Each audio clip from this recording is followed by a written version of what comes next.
જી કાકા, આ વખતે જે રીતે દૂધના ભાવમાં 2 રૂપિયા વધારો થયો તે રીતે પેટ્રોલમાં 3 રૂપિયાનો વધારો થયો છે, શું કહેશો? આ ભાવ વધારો એક રીતે તો ઠીક નથી, કારણ કે આ જે મોંઘવારીના અત્યારે જે વધી જાય છે, હાલમાં જે કંઈ 10-12 હજાર રૂપિયા અમારા જેવા કમાતા હોય મજૂરી કરી, અને આ પેટ્રોલ જે ગાડીઓ અમારે ફેરવીને એની પર જ અમારે કામ ધંધો કરવાનો હોય, તો પછી આ અમને પોસાય એવું નથી. 2 વર્ષ બાદ અત્યારે પેટ્રોલ અને ડીઝલમાં ભાવ વધારો થયો છે, શું કહેશો?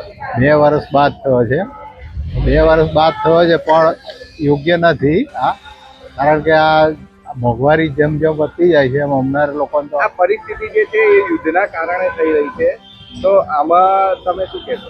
યુદ્ધના કારણે થઈ રહી છે કે કોર્પોરેટના કારણે થઈ રહી છે એ આપણને ખબર નહીં. અત્યારે યુદ્ધના કારણે થઈ રહી હોય તો પહેલાંથી એની વ્યવસ્થા કરવી જોઈએ, અને જે દેશ જોડે આપણા સંબંધો ના સારા હોય એમની જોડે સારા સંબંધો રાખવા જોઈએ. મારું નામ પટેલ સ્નેહ છે. જે અત્યારે પેટ્રોલ અને ડીઝલમાં પ્રતિ લીટરે 3 રૂપિયાનો ભાવ વધારો થયો છે. પહેલા દૂધમાં ભાવ વધ્યો, હવે પેટ્રોલમાં વધ્યો, શું કહેશો?